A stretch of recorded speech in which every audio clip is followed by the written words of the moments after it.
તો ફૂડ ઇન્સ્પેક્ટરનું જ પેપર છે બરાબર. એમાં હવે આપણે આર્ટ એન્ડ કલ્ચરના જે છે બધા એ જોઈ લઈએ બરાબર. આર્ટ એન્ડ કલ્ચરનું સોલ્યુશન. પહેલો ક્વેશ્ચન છે કે ચાડો નૃત્ય મુખ્યત્વે કોના દ્વારા કરવામાં આવશે? શું જવાબ આવશે ખ્યાલ છે? આદિવાસી લોકોનું નૃત્ય છે. રાઈટ. કઈ જગ્યાએ જોવા મળે છે? સ્થળ વિસ્તાર ખબર છે? જિલ્લો એવું કંઈ? ખોટો જવાબ છે. ચાડો નૃત્ય ડાંગની અંદર જોવા મળે છે. ડાંગની અંદર ડાંગના આદિવાસી લોકો દ્વારા કરવામાં આવે છે બરાબર. મેં તમને મોસ્ટ ટાઈમ કીધું હતું કે ડાંગ દરબાર ભરાય છે. ડાંગ દરબાર ભરાય છે ત્યારે ચાડો નૃત્ય જે છે એ કરવામાં આવે છે. ચાડો નૃત્યના પ્રકાર બોલી શકશો કે કયા કયા પ્રકાર છે? અથવા ચાડો એટલે શું? ચાડો શું હોય એ કહી શકશો કે ચાડોમાં શું હોય ને એ બધું? કે મોરનો ચાડો અને પક્ષીઓનો ચાડો અને પ્રાણીઓનો ચાડો ને એ બધું બધાની નકલ કરતા હોય છે. ચાડો એટલે શું? નકલ બરાબર. બાકી ડાંગ દરબારને એ બધું ભરાય એ બધાની સ્ટોરીની મેં તમને કીધું હતું. તો આ બધું તમને ખબર હોવી જોઈએ બરાબર. પઢાર લોકોનું નૃત્ય કયું છે? ક્યાં જોવા મળે છે? કંઈ ખબર ખરા? કયા વિસ્તારની અંદર કે? આગળ ભારતના અગત્યના નૃત્ય અને તેની રાજ્ય આપેલું છે તો કઈ જોડી યોગ્ય નથી? તો ભરતનાટ્યમ તમિલનાડુમાં જોવા મળે છે. સાચી વાત છે. કથકલી કેરળમાં જોવા મળે છે. સાચી વાત છે. કુચીપુડી આંધ્રપ્રદેશમાં જોવા મળે છે. સાચી વાત છે. કથક મધ્યપ્રદેશમાં જોવા નથી મળતું. તમારે કહેવાનું છે કે કથક ક્યાં જોવા મળે છે? કથક જે છે એ ઉત્તર પ્રદેશની અંદર જોવા મળે છે બરાબર. હકીકતમાં આ બધા શું છે? ક્લાસિકલ ડાન્સ છે. એટલે કે શું કહેવાય ગુજરાતીમાં એને કહેવાય શાસ્ત્રીય નૃત્ય છે. શાસ્ત્રીય નૃત્ય. કુલ કેટલા શાસ્ત્રીય નૃત્ય છે કહી શકશો તમે? ભારતની અંદર કુલ કેટલા શાસ્ત્રીય નૃત્ય છે? આમ તો ઘણા બધા છે બરાબર. પરંતુ મિનિસ્ટ્રી ઓફ કલ્ચર સાંસ્કૃતિક મંત્રાલય સંસ્કૃતિ મંત્રાલય જે છે એના અંતર્ગત 9 છે. કેટલા? 9 ક્લાસિકલ ડાન્સ છે. 9ના નામ નીચે આપેલા છે. ભારતની અંદર કુલ કેટલા? 9 ક્લાસિકલ ડાન્સ છે. પહેલું તો ભરતનાટ્યમ ક્યાં છે? તો કે તમિલનાડુની અંદર. બીજા નંબરનું કયું? તો કે કથક ક્યાં છે? તો કે આપણે આજે ઉત્તર પ્રદેશ અથવા તો ઉત્તર પ્રદેશવાળા વિસ્તારની અંદર. પછી છે કથકલી છે કેરળની અંદર. પછી છે કુચીપુડી કે જે આંધ્રપ્રદેશની અંદર છે. પછી ઓડિસી કે જે ઓડિશાની અંદર જોવા મળે છે. પછી મણિપુરી કે જે મણિપુરની અંદર જોવા મળે છે. પછી મોહિની અટ્ટમ કે જે કેરળની અંદર જોવા મળે છે. પછી સત્રિયા એ અસમની અંદર જોવા મળે છે. અને હમણાં તમે 8 કીધું. તમે 8 એટલા માટે કીધું કારણ કે 6 હજી હમણાં એડ થયું છે. છેલ્લા 2-3 વર્ષની અંદર જ એડ થયું છે. તો 6 જે છે એ પણ એની અંદર એડ થયેલું છે. 6 ક્યાંનું છે એ તમારે કહેવાનું છે. 6 નૃત્ય ક્યાંનું છે? છઉ નૃત્ય જે છે એ ઝારખંડ અને ઓડિશાવાળો વિસ્તાર જે છે ત્યાં જોવા મળે છે. ઝારખંડ અને ઓડિશા. મયુરભંજ છઉ જે છે એ ઓડિશાની અંદર જોવા મળે છે. છઉના પણ અલગ અલગ પ્રકાર છે બરાબર. એમાં પણ આપણે ડિટેલમાં જઈ શકીએ છીએ. પણ મયુરભંજ છઉ એ ઓડિશાની અંદર જોવા મળે છે. એ બધું તો ઠીક છે પણ આ 9ના તમને નામ ખબર હોવી જોઈએ. 9નો આંકડો ખબર હોવી જોઈએ સાંસ્કૃતિક મંત્રાલય અંતર્ગત બરાબર. તો આવા બધા ક્વેશ્ચન વારંવાર પૂછાતા હોય છે. નીચેનામાંથી કઈ કૃતિ પન્નાલાલ પટેલની નથી? પન્નાલાલ પટેલની બરાબર. તો કે વડામણા એની કૃતિ છે. સુખ દુઃખના સાથી એ પણ એની છે. અને વાત્રકના કાંઠે એ પણ એની કૃતિ છે. ઉઘાડી બારી એ એની નથી. ઉઘાડી બારી એ ઉમાશંકર જોશીની છે. ઉમાશંકર જોશીની બરાબર. હવે જો આ અત્યંત મહત્વનો ક્વેશ્ચન છે કારણ કે હવે ક્લાસ 3 લેવલની સામાન્ય પરીક્ષાની અંદર પ્રશ્ન પૂછી જશે વડામણા કોની કૃતિ છે? તો કે પન્નાલાલ પટેલની. સુખ દુઃખના સાથી કોની છે? તો કે પન્નાલાલ પટેલની. અથવા વાત્રકના કાંઠે કોની છે? તો અને ઉઘાડી બારી કોની છે? તો કે ઉમાશંકર જોશીની. તમારે શું કરવાનું? જો હવે પહેલો રસ્તો તો હું તમને કહું સહેલો. જો ગુજરાતી આવતું હોય, જે પરીક્ષાની અંદર ગુજરાતી સાહિત્ય આવતું હોય ને તો તમારે 9થી 12 પાઠ્યપુસ્તક જે છે 9થી 12 પાઠ્યપુસ્તક એમાં બધા લેખકના નામ આપેલા હોય. 9થી 12ના દરેક પાઠના જે લેખક હોય ને એ બધાના નામ અને એનો એક ફકરો જે છે આપેલો હોય કે એણે શું કૃતિ કરેલી છે અને શું ભણેલા છે ને. તો એ બધી કૃતિ જે છે ને એ તમારે વાંચી લેવાની. આમ તો એણે ઘણી બધી કૃતિની રચના કરેલી હોય બરાબર. પણ આજે 9થી 12ના પાઠ્યપુસ્તકની અંદર જેટલી કૃતિ આપી ને એટલી તો તમારે પહેલાં કરી નાખવાની. તો પહેલો રસ્તો એ છે કે તમે 9થી 12ના પાઠ્યપુસ્તક વાંચી અને એ બધી તૈયાર કરો. અને બીજો રસ્તો એ છે કે આ જેમ આ પરીક્ષામાં પૂછાતી જાય અત્યારે પહેલાં એટલી કરો. પહેલાં શું કરો? પરીક્ષામાં જે પૂછે ને એટલી કરો. તો કે પન્નાલાલ પટેલની હતા 3 યાદ રાખી લો કે વડામણા, સુખ દુઃખના સાથી અને વાત્રકના કાંઠે. જ્યારે ઉઘાડી બારી એ કોની? ઉમાશંકર જોશીની. એવી રીતે યાદ રાખી શકાય. ઉઘાડીમાં ઉ છે અને ઉમાશંકરનો પણ ઉ છે બરાબર. કારણ કે બારીવાળી કેટલી છે? ખુલ્લી બારીને બંધ બારીને એવી ઘણી બધી કૃતિ છે. ઉઘાડી બારી તો કે ઉમાશંકર જોશી બરાબર. જો નીચે ઉઘાડી બારી ઉમાશંકર જોશી બરાબર એનો ફોટો પણ મૂકેલો છે. આ જે ઉઘાડી બારી પુસ્તક જે છે ને એ અત્યારની જે વેલ્યુઝ જે સંસ્કૃતિ ને એ બધું જે છે એની ઉપર છે કે આપણે અત્યારે આપણા મૂલ્યો જે છે એ ભૂંસાઈ રહ્યા છે, બરાબર. માનવતા એક રીતે ગાયબ થઈ રહી છે, એ થીમ ઉપર આખી બુક જે છે લખેલી છે. આપણે જો કંઈ એટલું બધું કામનું છે નહીં. બીજી વાત કરીએ, વડામણા નામની પુસ્તક એ પન્નાલાલ પટેલની છે. વડામણા એ અત્યંત મહત્વની પુસ્તક છે. શા માટે? કારણ કે એ એની પ્રથમ નવલકથા છે. પ્રશ્ન પૂછે છે કે પન્નાલાલ પટેલની પ્રથમ નવલકથા કઈ છે, તો એ વડામણા જે છે ને એ જ એની પ્રથમ નવલકથા છે. વડામણા એ પ્રથમ નવલકથા છે, બરાબર. નીચે જો બધા એના ફોટા ને એ બધું આપેલું છે વડામણાના ને એ બધાનું. બીજી વાત કરીએ, સુખ દુઃખના સાથી એ પણ પન્નાલાલ પટેલની જ છે. વાત્રાકના કાંઠે એ પણ પન્નાલાલ પટેલની છે. અને બીજી આપણે મોસ્ટ એમપી હું તમને જો વાત કરું તો આ બધી જે નવલકથા જો ગુજરાત સમાચારમાં જે તે સમયે છે ને, ગુજરાત સમાચારમાં જે તે સમયે જે બધી નાની નાની વાર્તાઓ જે છે ને, નાની નાની વાર્તાઓ, તો એ આખી વાર્તા ગુજરાત સમાચારની અંદર આવી ગઈ હતી, બરાબર. તો એ બધી વાર્તા જે છે એ મેં ટેલિગ્રામ ચેનલની અંદર શેર કરી દીધી છે. એની લિંક જે છે એ શેર કરી દીધી છે. એ લિંકની અંદર જઈ અને તમે એ વાર્તા જે છે એ વાંચી પણ શકો છો જો તમને ઇન્ટરેસ્ટ હોય, રસ હોય તો. બાકી તો અત્યારે ખાલી તમે આ યાદ રાખી શકો છો, બરાબર. પણ કઈ પહેલી છે ને કઈ છેલ્લી છે ને આવું બધું તમને ખાસ ખબર હોવી જોઈએ. બાકી ગુજરાતી સાહિત્યમાં રસ હોય તો ટેલિગ્રામની અંદરથી એ આખી સ્ટોરી પણ રીડ કરી શકો છો. આગળનો પ્રશ્ન છે કે જૂનાગઢની ગુફાઓ 3 ગુફા સમૂહ આવેલા છે. જૂનાગઢની ગુફાઓમાં 3 ગુફા સમૂહ આવેલા છે. બિલકુલ સાચી વાત છે. બીજી વાત કરીએ, તળાજા ગુફાઓમાં પથ્થર કોતરી અને 30 ગુફાની રચના કરેલી છે. આ વાત પણ બિલકુલ સાચી છે, બરાબર. તળાજા ભાવનગરની અંદર ગુફા જે આવેલી છે, બરાબર, એની ઉપર આપણે ઓલરેડી ડિસ્કશન થઈ ગયેલું છે. ખ્યાલ છે તમને કે નથી ખ્યાલ? તળાજાવાળું જે છે એ આપણે આ ચલાવી દીધું છે મેં. આની પહેલાં જે પેપર હતું, બરાબર, આની પહેલાં જીપીએસસીએ જે પ્રશ્ન પૂછેલો એમાં આની જેવો જ આ જ પ્રશ્ન હતો તળાજાવાળો તે. ત્યારે આપણે આ ગુફાઓ વિશે મેં તમને ચર્ચા કરેલી છે, બરાબર. તો બીજું વિધાન જે છે એ સાચું છે. ત્રીજી વાત કરીએ કે કચ્છની ખાપરા કેડિયાની ગુફાઓમાં મધપુરાની જેમ 62 ગુફાઓ આવેલી છે. વિધાન ખોટું છે, કારણ કે પહેલાં તો ખાપરા કોડિયાની ગુફાઓ જે છે ને એ જૂનાગઢમાં આવેલી છે, બરાબર. એટલે એ જ ખોટું પડી જાય છે અહીંયા. એટલે વિધાન ખોટું છે. ખાપરા કોડિયાની ગુફા જે છે એ ક્યાં છે તો કે જૂનાગઢની અંદર. ચલો, હવે સૌથી પહેલાં હું તમને જૂનાગઢની બૌદ્ધ ગુફા જે છે ને એ હું તમને વેરી ડિટેલની અંદર, ખૂબ જ ડિટેલની અંદર ચલાવી દઉં. કારણ કે મેઇન્સની અંદર પણ આ પ્રશ્ન જે છે પૂછાઈ શકે છે કે ભાઈ જૂનાગઢની બૌદ્ધ ગુફાઓ ઉપર ટૂંક નોંધ લખો. તો જૂનાગઢની આપણે વાત કરીએ તો જૂનાગઢમાં 3 બૌદ્ધ ગુફા આવેલી છે. બધી અશોકના સમયની આજુબાજુની છે, અથવા અશોકે જે છે એ સૌથી પહેલાં આ શરૂઆત કરી હતી, પછી ધીમે ધીમે બનતી ગઈ એવી રીતનું છે, બરાબર. ઈસવીસન 1લી સદીની આજુબાજુની બધી ગુફાઓ છે. પહેલાં તો મુખ્યત્વે કેટલી છે? 3 ગુફાઓ છે. 3 કઈ છે એ બધી આપણે જોઈ લઈએ. જૂનાગઢની અંદર જે છે આવેલી છે. નીચે એના ફોટાને એ બધું આપેલું છે. કઈ 3 છે એ પહેલાં જોઈએ, બરાબર. તો પહેલાં તો છે ખાપરા કોડિયાની ગુફાઓ, બીજા નંબરની છે બાબા પ્યારેની ગુફાઓ, અને ત્રીજા નંબરની છે ઉપરકોટની ગુફાઓ. તો પહેલાં તમારા મગજમાં 3 ક્લિયર હોવી જોઈએ કે જૂનાગઢમાં કેટલી બૌદ્ધિસ્ટ ગુફાઓ છે? 3. ખાપરા કોડિયા, બાબા પ્યારે અને ઉપરકોટ. ખાપરા કોડિયા, બાબા પ્યારે અને ઉપરકોટ, બરાબર. બધા વિશે ચલો આપણે ડિટેલમાં જોઈ લઈએ. 3 ખંડનો સમૂહ છે. અશોકના સમયમાં 1લી થી 4થી સદીમાં બનેલી છે. 1લી થી 4થી સદીમાં મુખ્યત્વે બૌદ્ધ સાધુઓ જે છે એ રહેવા માટે જે છે એ બનાવેલી હતી. ચલો હવે તમે વિચાર કરો, રહેવા માટે બનાવેલી હશે તો આ ચૈત્ય હશે કે વિહાર હશે? વિચારી અને કહો. બરાબર, રહેવા માટે બનાવેલી હતી તો શું હશે? વિહાર. રહેવા માટે વિહાર. મેં તમને ટ્રીક પણ આપેલી છે કે રહેવું 3 અક્ષર છે, વિહારમાં પણ 3 અક્ષર છે. 3 અક્ષર યાદ રાખવાનું, બરાબર. તો વિહાર અથવા તો વિહાર શબ્દની અંદર પણ રહેવા એવું જોવા મળે છે, બરાબર. તો રહેવા માટે બનેલી હતી. તો જૂનાગઢની અંદર આપણે વાત કરીએ પહેલાં ખાપરા કોડિયા. જૂની ત્રણેયમાંથી સૌથી જૂની ગુફા હોય તો એ ખાપરા કોડિયાની ગુફાઓ છે, બરાબર. આખા ભારતની નહીં, ખાલી જૂનાગઢની 3 ગુફાઓ જે છે એમાં સૌથી જૂની હોય ને તો એ ખાપરા કોડિયાની ગુફા છે, સૌથી પ્રાચીન છે.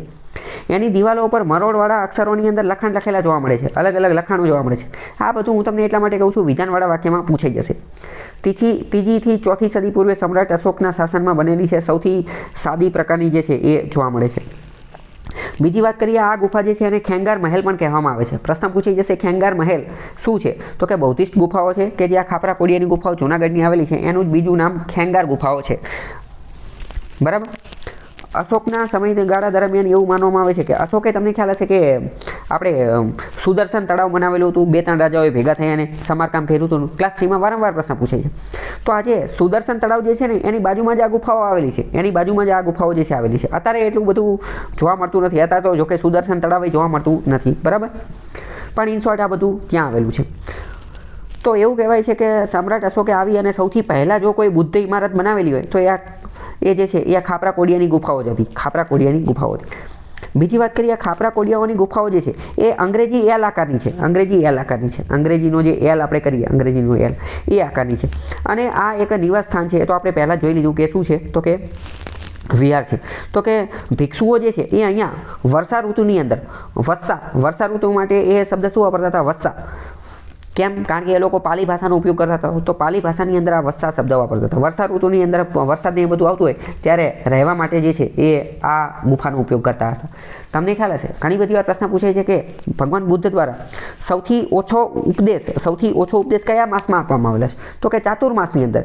કેમ? કારણ કે ચાતુર્માસવાળો સમય જે છે ને એ આ વર્ષા ઋતુવાળો સમય છે. અને ત્યારે ભગવાન બુદ્ધને એ બધા લોકો જે છે એ ઉપદેશ આપવા જતા ન હતા અને પોતાના જે આ ગુફાઓની અંદર જ રહેતા હતા. કેમ? કારણ કે સામાન્ય રીતે ત્યારે બધા લોકો પોતાના ખેતરમાં ની બધી જગ્યાએ હોય, તો ત્યારે એમને કોઈ ભિક્ષાને એવું બધું આપે નહીં અને કોઈ પોતાનું જે છે એ પ્રવચન એ બધું સાંભળવા માટે પણ ન આવે. એટલે ચાતુર્માસ દરમિયાન, વર્ષા ઋતુ દરમિયાન વરસાદ ને એ બધું આવતું હોય એ દરમિયાન એ લોકો પોતાની ગુફાઓમાં જ રહેતા હતા. ક્યાંય આટા મારવા, ભિક્ષા માંગવા એ બધા માટે જતા ન હતા. બરાબર? તો આવા બધા પ્રશ્નો પણ પૂછાતા હોય છે. ઓકે, ખ્યાલ આવ્યો કે નહીં? પરંતુ પછી આગળ જતાં સમ્રાટ આપણે વાત કરીએ તો પછી આગળ જતાં આ બધું જે છે આ ખાપરા કોડિયાની ગુફાઓ એ બૌદ્ધ ભિક્ષુકોએ ખાલી કરી દીધી હતી. અને પછી અમુક સ્ત્રોતો એવું કહે છે કે આ લોકો જે છે, આ બધા બૌદ્ધ સાધુઓ જે છે એ આ જગ્યા છોડી અને પછી મહારાષ્ટ્રની અંદર જતા રહ્યા હતા. અને મહારાષ્ટ્રની અંદર પણ આવી જ ગુફા જોવા મળે છે. બરાબર? હવે ચલો, અહીંયા બીજો પ્રશ્ન એ થાય કે મહારાષ્ટ્રમાં ગયા હતા એ ખબર કેમ પડી? તો એની પાછળનું લોજિક એવું છે કે મહારાષ્ટ્રની અંદર જે ગુફા જોવા મળે એની સ્થાપત્ય કળા, એનું સ્ટ્રક્ચર, એની સંરચના અને અહીંની સંરચના એ બંને એક સમાન જોવા મળે છે. બંનેની સંરચના કેવી જોવા મળે છે? એક સમાન જોવા મળે છે. બરાબર? આપણે વાત કરીએ કે મહારાષ્ટ્રની અંદર જ્યારે લોનાવાલાવાળા વિસ્તારની અંદર જતા હોય, મુંબઈ પુણેવાળો હાઈવે છે, તો મુંબઈ પુણેવાળા હાઈવે ઉપર જઈએ તો આવી ઘણી બધી બૌદ્ધ ગુફાઓ અહીંયા જોવા મળે છે. અને એનું સ્ટ્રક્ચર અને આનું સ્ટ્રક્ચર મળતું આવે છે. બરાબર? અને બીજી વાત કરીએ, ખાપરા કોડિયાની ગુફા જે છે અત્યારે કેવી છે? તો કે અત્યારે જર્જરિત છે, નુકસાન છે. અત્યારે અહીંયા કાંઈ એટલું બધું જોવા મળતું નથી. તો આ બધી વસ્તુ તમને વિધાનવાળા વાક્યમાં પૂછાઈ જશે. બરાબર? પહેલાં તો પૂછાશે કે એ શું છે? તો કે એ વિહાર છે. બરાબર? એ કેવા આકારની છે? તો કે અંગ્રેજી એલ આકારની છે. એવું પણ વિધાનમાં પૂછાઈ જશે કે અને આ લોકો અહીંયા રહેતા હતા, મહારાષ્ટ્ર જતા રહ્યા હતા, એ પણ આખું વિધાનમાં તમને મૂકી દેશે. બરાબર? સુદર્શન તળાવની બાજુમાં છે એ પણ પૂછી લેશે. ચલો આગળ વાત કરીએ બાબા પ્યારેની ગુફા. તો કે બાબા પ્યારાની ગુફાઓ જે છે, બાબા પ્યારેની ગુફા એ ઉપરકોટનો જે કિલ્લો જે છે એની બાજુમાં જે મોધી મઠ આવેલો છે, મોધી મઠ એની બાજુમાં આવેલી છે. તો મોધી મઠ નામનો કીવર્ડ અત્યંત મહત્વનો છે. વિધાનવાળા વાક્યમાં કે એમસીક્યુમાં પૂછાઈ જશે. મોધી મઠની બાજુમાં આવેલી છે બાબા પ્યારે. હવે બાબા પ્યારેની ગુફાઓ થોડીક સારી છે. ખાપરા કોડિયાની ગુફાઓ તો એકદમ જર્જરિત છે, જ્યારે બાબા પ્યારેની થોડી ઘણી સારી છે. બાબા પ્યારેની ગુફા કોણે બનાવી? તો એ સાતવાહનમાં બની છે. ખાપરા કોડિયાની ગુફા કોણે બનાવી હતી? ખાપરા કોડિયામાં કયો વંશ અથવા કોણ જવાબદાર હતું? મૌર્ય વંશ અથવા તો અશોક જવાબદાર હતો. જ્યારે બાબા પ્યારેની અંદર કોણ છે? તો કે સાતવાહન. આ પણ તમારે યાદ રાખવાનું છે. સાતવાહનના સમયમાં હ્યુએન સાંગ જે છે એ એવું કહે છે કે પહેલી સદીની આજુબાજુ આ બનાવવામાં આવેલી હતી, એવું એ કહે છે. બીજું મોસ્ટ ઇમ્પોર્ટન્ટ, બાબા પ્યારેની ગુફાઓ જે છે એમાં બૌદ્ધ ધર્મ અને જૈન ધર્મ બંનેની કલાકૃતિ જોવા મળે છે. તો આ પણ તમને વિધાનવાળા વાક્યમાં પૂછાઈ જશે અથવા એમસીક્યુમાં પૂછાઈ જશે કે કઈ ગુફાની અંદર બૌદ્ધ ધર્મ અને જૈન ધર્મ બંનેની કલાકૃતિ જોવા મળે છે? તો કે બાબા પ્યારેની ગુફાની. પછી આગળ વાત કરીએ કે ઉપરકોટની ગુફાઓ. તો ઉપરકોટની ગુફાઓ જે છે એ અડીકડીની વાવ જે છે એની એક્ઝેક્ટ બાજુમાં જે છે આવેલી છે. અને આ ગુફાઓ ઉપર પણ સાતવાહન સ્થાપત્ય શૈલીનો પ્રભાવ અને મિશ્રણ જોવા મળે છે. સાતવાહન જે છે, સાતવાહન એનું મિશ્રણ જોવા મળે છે, એનું ખાલી ઇન્ફ્લુઅન્સ જોવા મળે છે. અને હકીકતમાં આ ગુફાઓ કઈ સ્ટાઇલમાં બનેલી છે? તો કે ગ્રીકો-સિથિયન સ્ટાઇલ. તમને ખ્યાલ હશે કે ગ્રીક લોકો જે છે એમને આગળ જતાં બૌદ્ધ ધર્મ અપનાવેલો હતો. મિલિન્ડર નામનો રાજા મિલિંદ બની ગયો હતો. મિલિંદ પન્નો નામનું પુસ્તક, મિલિંદના પ્રશ્નો નામનો પુસ્તક છે. નાગસેન સાથે એણે જે છે એ સંવાદ કરેલો હતો. બરાબર? તો ગ્રીક લોકોએ બૌદ્ધ ધર્મ અપનાવેલો હતો. એવી જ રીતે સિથિયન લોકો જે છે, સિથિયન લોકો એમને પણ બૌદ્ધ ધર્મ અપનાવેલો હતો. અને એ બંનેની કલ્ચર, સંસ્કૃતિ ભેગી થઈ અને જે પ્રકારની ગુફા બની એ કઈ છે? એ ગુફા જે છે એ ગુફા એનું નામ જ તો ઉપરકોટની ગુફા છે. બરાબર? તો આ પણ તમને વિધાનવાળા વાક્યમાં જે છે એ પૂછી લેશે. એએસઆઈ પોતાના રિસર્ચ અંતર્ગત એવું કહે છે કે આ ગુફા જે છે એ 3 સ્તરમાં બનેલી છે, 3 અલગ અલગ સ્તરની અંદર મળેલી છે. બીજી આપણે મોસ્ટ ઇમ્પોર્ટન્ટ વાત કરીએ તો અહીંયા ઘણી બધી ખતરનાક લેવલની કાર્વિંગ, કોતરણી ઇન્ટ્રિકેશન જે છે જોવા મળે છે. બીજી આ કોતરણીયુક્ત સ્તંભ, પિલ્લર આવેલા છે. પિલ્લર તમને ખ્યાલ હશે કે બૌદ્ધ ધર્મની અંદર પિલ્લર, સ્તંભનું તો અત્યંત વધારે મહત્વનું છે. અશોકે દુનિયાના સ્તંભ બનાવી નાખેલા હતા, સારનાથનો સ્તંભ ને ઘણા બધા તો એવા ચમકતા સ્તંભ, પોલિશ્ડ પિલ્લર, ચમકતા સ્તંભ બનાવી દીધેલા હતા કે લોકો ચકિત થઈ ગયા હતા કે આ તો ધાતુમાંથી એટલે કે લોખંડના બનેલા છે. પછી ખબર પડી કે ના આ તો કે પથ્થરના બનેલા છે. બીજું કે બહુ ખતરનાક લેવલના પ્રવેશ દ્વારો આવેલા છે, એટલે કે ગેટવેઝ, બહુ ખતરનાક લેવલના ગેટવેઝ પ્રવેશ દ્વારો આવેલા છે. પાણીના ટાંકા ને એવું બધું આવેલું છે. ઘોડાના આકારના ચૈત્ય જે છે એ આવેલા છે. સભાખંડ, પિલ્લર હોલ, આપણે પ્રેયર હોલ્સ આપણે જેને કહીએ એ આવેલા છે. સભાખંડ જે છે એ આવેલા છે. મંડપ, જેને આપણે મંદિરની ભાષામાં મંડપ કહેવાય, ઇંગ્લિશમાં પ્રેયર હોલ કહેવાય, સભાખંડ આવેલા છે. ધ્યાન કક્ષ, મેડિટેશન માટેની બધી વસ્તુ આવેલી છે. આ બધું ત્યાં આવેલું છે. આ બધું મેં શા માટે લખેલું છે? આ બધું એટલા માટે લખેલું કે ક્યાંય નિબંધ લખવાનો આવે કે અહેવાલ લખવાનો આવે તો આવા બધા શબ્દો વાપરવાના, કે આમાં જો આ તો બધામાં ફિટ થઈ જાય, ગમે એમાં ફિટ કરી દેવાનું કે આ ગુફા જે છે અથવા આ મંદિર જે છે અથવા આ જે જગ્યા રહી ત્યાં કોતરણી જોવા મળતી હતી, બહુ ખતરનાક કોતરણી કરેલી હતી, કોતરણી યુક્ત શિલ્પ જોવા મળતા હતા, કોતરણી યુક્ત સ્તંભ જોવા મળતા હતા, સ્તંભની અંદર સિમેટ્રી એટલે કે એક સામ્યતા જોવા મળતી હતી, હેફટી પ્રવેશ દ્વાર, હેફટી ગેટવેઝ પ્રવેશ દ્વાર જોવા મળતા હતા, પ્રવેશ દ્વારની બાજુમાં દ્વારપાળ જે છે એ જોવા મળતા હતા, એની આજુબાજુમાં એને ઘરેણા ને એવું બધું જે છે લગાવેલું હતું, પાણીના ટાંકા ને એ બધું મૂકેલું હતું, બરાબર, ચૈત્ય ને એ બધું જોવા મળતું હતું, સભાખંડ, પ્રેયર હોલ્સ, મંડપ જોવા મળતા હતા અને ધ્યાન કક્ષ એ બધું જોવા મળતું હતું. તો અમે તમને થોડું મેઇન્સ માટે ઓલું અહેવાલ પૂછાય તો એની અંદર આવા બધા શબ્દો જે છે એ નાખી દેવાના. ઓકે, ખ્યાલ આવ્યો? બરાબર. તો આ ત્રણેય ગુફા તમને ખ્યાલ હોય છે. ઓલરેડી બીજી વાત કરું તો આ ત્રણેય ગુફા ઉપર ઓલરેડી બહુ પહેલાં 2, 3, 4, 5 વર્ષ પહેલાં પણ મેં એક વિડીયો બનાવેલો છે, યુટ્યુબમાં હશે, તમને મળી જશે. બાકી અત્યારે આ બધી વસ્તુ જે છે તો એ મોટાભાગની વસ્તુ મેં વિકીપીડિયામાંથી લીધેલી છે, બરાબર. તો એમાં કદાચ એવું પણ બની શકે કે આડી અવડી કદાચ એકાદ બે માહિતી ખોટી પણ હોઈ શકે છે, પણ મોટે ભાગે આવા જ વિધાન જે છે એ પૂછાતા હોય છે. તો ત્રણેય ગુફા તમને ખબર હોવી જોઈએ અને મેઇન્સમાં પણ આ જ પ્રશ્ન પૂછાઈ જાય કે ભાઈ ત્રણેય ગુફા વિશે ચર્ચા કરો. ઓકે, આગળ 4 સ્થળ આપેલી છે, કઈ જોડી ખોટી છે એ કેવું છે. મહાબલીપુરમ તમિલનાડુમાં આવેલું છે તો કઈ સાચી વાત છે. ખજુરાહોના મંદિરો મધ્યપ્રદેશમાં આવેલા છે તો કઈ સાચી વાત છે. પટ્ટદકલના શિલ્પ અથવા પટ્ટદકલ કર્ણાટકમાં આવેલું છે, સાચી વાત છે. હમ્પીના મંદિરો કેરળમાં આવેલા છે તો કે ખોટી વાત છે. તો તમારે કહેવાનું છે હમ્પીના મંદિરો ક્યાં આવેલા છે. હમ્પીના મંદિરો જે છે, હમ્પીના મંદિરો એ પણ કર્ણાટકની અંદર જ આવેલા છે. હમ્પીનો બધો કામ ધંધો બધી વસ્તુ જે છે એ કોની હારે તો કે કર્ણાટક હારે જ લેવા દેવા છે, કર્ણાટકમાં જ આવેલું છે, બરાબર. હમ્પીના લોકો જે છે, હમ્પીની આપણે વાત કરીએ તો વિજયનગર સામ્રાજ્ય એનું કેપિટલ પાટનગર હતું, બરાબર, વિજયનગરનું. હમ્પીની અંદર વિઠ્ઠલદેવ જે છે એમના માતાજી અથવા એમના ભગવાન હતા, બરાબર. તો એ પણ અહીંયા આવેલું છે. મ્યુઝિકલ પિલ્લર્સ આવેલા છે હમ્પીની અંદર. મ્યુઝિકલ પિલ્લર્સ એક એવા સ્તંભ, એવા પિલ્લર આવેલા છે કે જેને અડો તો એમાંથી સંગીત નીકળે, બરાબર. પ્રશ્ન પૂછી જશે કે મ્યુઝિકલ પિલ્લર્સ ક્યાં આવેલા છે, એ બધું હમ્પીની અંદર આવેલું છે, બરાબર.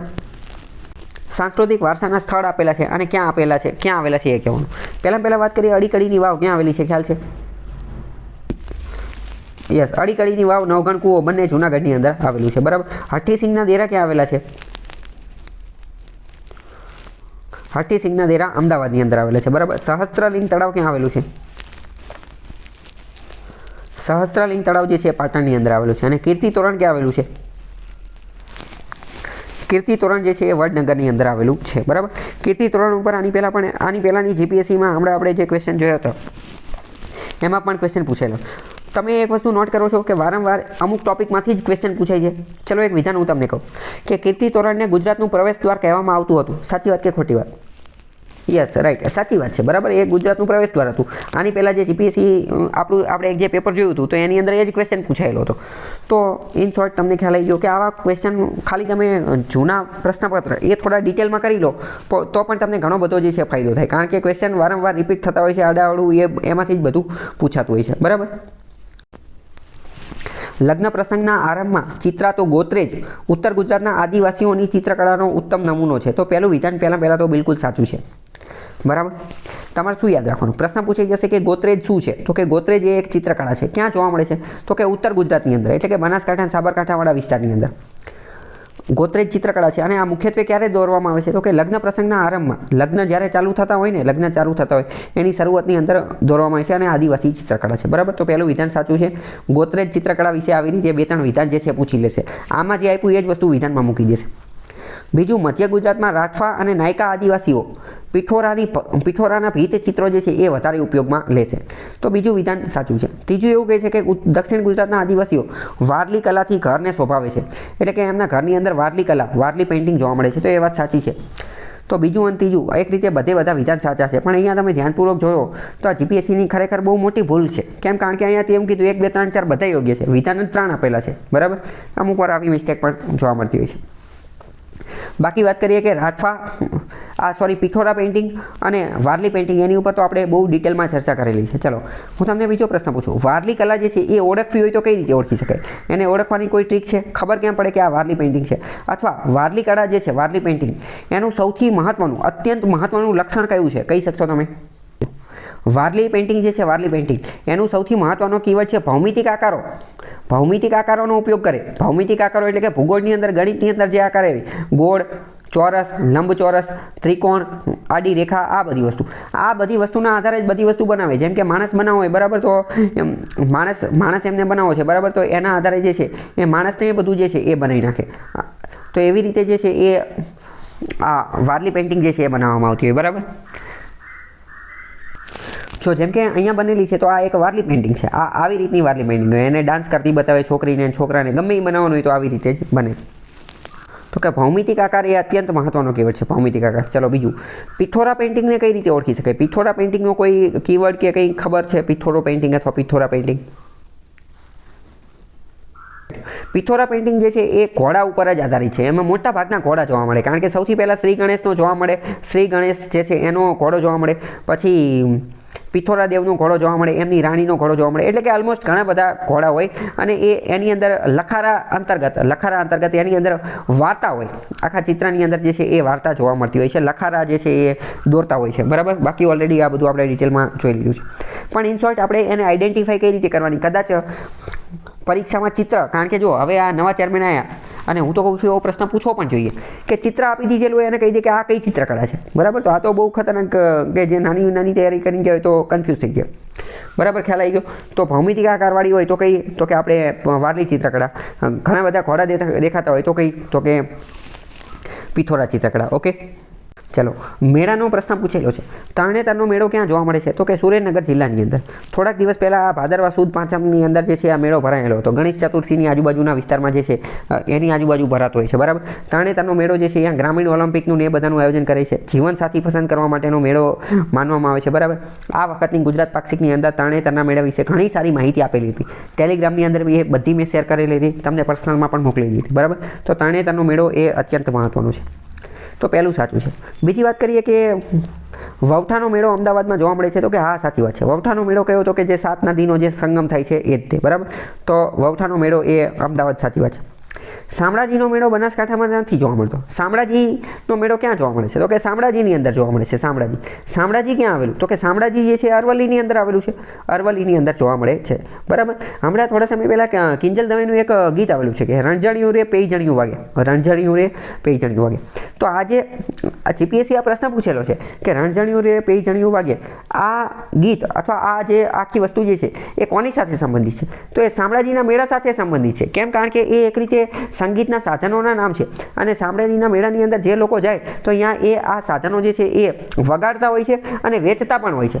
અત્યારે કરે છે કે નથી ખબર, એ મને ખબર નથી. અત્યારે એવું કરે છે કે નથી ખબર, એ નથી ખબર. પણ આ જ્યારથી આ મેળો ચાલુ થયેલો છે ને ત્યારની વાત છે, બરાબર. હવે અત્યારે વળી કોઈ ત્યાં જઈને કહે કે આવું તો જોવા નથી મળતું, તો અત્યારની નથી ખબર. પણ આવું આર્ટ એન્ડ કલ્ચરની પુસ્તકોની અંદર લખેલું છે. તો જો હવે આવો પ્રશ્ન પણ પૂછાઈ જાય. અત્યારે હમણાં જે તે સમયે કિંજલ દવેનું ગીત આવ્યું તો પ્રશ્ન પૂછાઈ જાય કે ભાઈ આ ગીત રણઝણિયું રે પેઈજણિયું વાગે કયા મેળા સાથે સંબંધિત છે? તો આપણને ખાલી એટલી ખબર હોય કે ભાઈ કિંજલ દવેએ ગીત ગાયેલું છે, વારંવાર યુટ્યુબમાં આવતું હોય છે, નવરાત્રિમાં બધા ડાન્સ કરતા હોય છે. આપણને એનો ખબર હોય કે શામળાજીના મેળા સાથે એ ગીતે જોડાયેલું છે, બરાબર.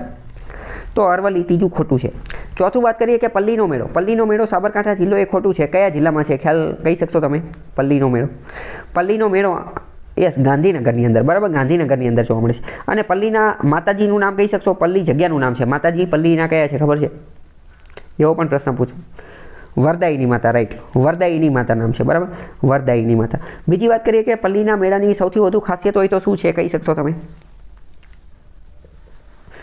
ઘીની નદી, બરાબર. ઘીની નદી વહી જાય છે. ચોખ્ખું ઘી જે છે, ચોખ્ખું ઘી એની નદીઓ વહી જતી હોય છે. ઘણા બધા લોકો વિરોધ પણ કરે છે કે લોકોને ખાવા નથી મળતું. ભાઈ તો પણ ટૂંકમાં આવું વસ્તુ જોવા મળે છે. બીજું સામાજિક સમરસતાનું પણ પ્રતીક છે. કેમ? કારણ કે વરદાયી માતાનો જે રથ અથવા એની માટે લાકડાનું જે બધી વસ્તુ બનાવવાનું હોય તો એ બધાની અંદર શું થાય છે તો કે અલગ અલગ જાતિના લોકો ભેગા થઈ અને બનાવે છે, બરાબર, કે નીચલી જાતિના લોકો, ઉપલી જાતિના લોકો, બધી જાતિના લોકો. હકીકતમાં જાતિ ઊંચી નીચી એવું હોતું નથી, પણ એવું માને છે. તો બધી જાતિના લોકો ભેગા થઈ અને એ રથ બનાવે છે. તો એક રીતે સામાજિક સમરસતાનું પ્રતીક છે. પ્રશ્ન પૂછી છે સામાજિક સમરસતાનું પ્રતીક કયો મેળો છે? પલ્લીનો મેળો છે, બરાબર. તો ખ્યાલ હોવો જોઈએ તમને. આગળ મ્યુઝિયમ આપેલા છે. તો કચ્છ મ્યુઝિયમ ક્યાં આવેલું છે? તો કે કચ્છ મ્યુઝિયમ જે છે એ ભુજની અંદર આવેલું છે. ભુજનું જે તળાવ જે છે, ભુજનું તળાવ, એની એક્ઝેક્ટ સામે આવેલું છે, બરાબર. હમીરસર તળાવ કે શું નામ છે યાદ તો ખ્યાલ છે નહીં મને. યસ, હમીરસર જ છે ને. હા, તો હમીરસર તળાવની એક્ઝેક્ટ સામે ત્યાં કચ્છ મ્યુઝિયમ આવેલું છે. દરબાર હોલ મ્યુઝિયમ જે છે, દરબાર હોલ મ્યુઝિયમ એ ભાવનગરની અંદર આવેલું છે. એક મિનિટ, સોરી, દરબાર હોલ મ્યુઝિયમ જે છે, દરબાર હોલ એ જૂનાગઢની અંદર આવેલું છે. બાર્ટન મ્યુઝિયમ જે છે, બાર્ટન મ્યુઝિયમ એ ભાવનગરની અંદર આવેલું છે. અને વોટસન મ્યુઝિયમ જે છે, વોટસન મ્યુઝિયમ એ રાજકોટની અંદર આવેલું છે. વોટસન મ્યુઝિયમ ઉપર વારંવાર પ્રશ્ન પૂછાયેલો છે કે આ વોટસન મ્યુઝિયમ જે છે ને એની અંદર સૌરાષ્ટ્રના ઘણા બધા રાજવી જે છે, ગોંડલના રાજવી, મોરબીના રાજવી, રાજકોટના રાજાન, એ બધાના સિક્કા, એ બધાનો ઇતિહાસ છે, એ બધું પણ અહીંયા જોવા મળે છે. તો આ પ્રશ્ન ઘણી બધી વાર પૂછાઈ ગયેલો છે કે આ રાજાના આ સિક્કા અથવા ઓલી પેલી વસ્તુ એ ક્યાં જોવા મળે છે? તો એ વોટસન મ્યુઝિયમની અંદર જોવા મળે છે, બરાબર. જીપીએસસીએ જ આ પ્રશ્ન ઘણી બધી વાર પૂછેલો છે. ઓકે, ખ્યાલ આવ્યો કે નહીં? આગળ મહેલવાળો પ્રશ્ન છે કે મહેલની કઈ જોડી યોગ્ય નથી? તો કે આયના મહેલ ભુજમાં આવેલો છે. સાચી વાત છે, આયના મહેલ તો ભુજમાં જ આવેલો છે, બરાબર. વિજય વિલાસ પેલેસ ક્યાં આવેલો છે? ખ્યાલ છે? વિજય વિલાસ પેલેસ જે છે એ માંડવીની અંદર આવેલું છે. ક્યાં? માંડવી. જો એક રીતે આપણને જિલ્લો તો ખબર હોય કે ભાઈ આયના મહેલ અને વિજય વિલાસ પેલેસ બંને ભુજ કચ્છની અંદર આવેલા છે, બરાબર, કચ્છની. પણ આ તો એક્ઝેક્ટ શહેર પૂછે છે, તો આપણને અમુક વાર શહેર પણ ખબર હોવી જોઈએ. તો કે આયના મહેલ ભુજમાં, વિજય વિલાસ પેલેસ તો કે માંડવીમાં. પ્રેમ ભવન પેલેસ ક્યાં આવેલું છે? તો કે છોટાઉદેપુરમાં. પ્રેમ ભવન છોટાઉદેપુર. લક્ષ્મી વિલાસ પેલેસ તો કે વડોદરાની અંદર. ગુજરાતનો સૌથી મોટો મહેલ જે છે આ લક્ષ્મી વિલાસ પેલેસ જ છે, બરોડાના રાજવીઓનો, બરાબર. તો વડોદરાની અંદર આવેલું છે. આર્ટ ડેકો પેલેસ વાંકાનેરમાં નથી આવેલો. આર્ટ ડેકો પેલેસ મોરબીનો જે પેલેસ છે એને આર્ટ ડેકો પેલેસ કહે છે. આર્ટ ડેકો પેલેસ ક્યાં આવેલો છે? મોરબીની અંદર, બરાબર.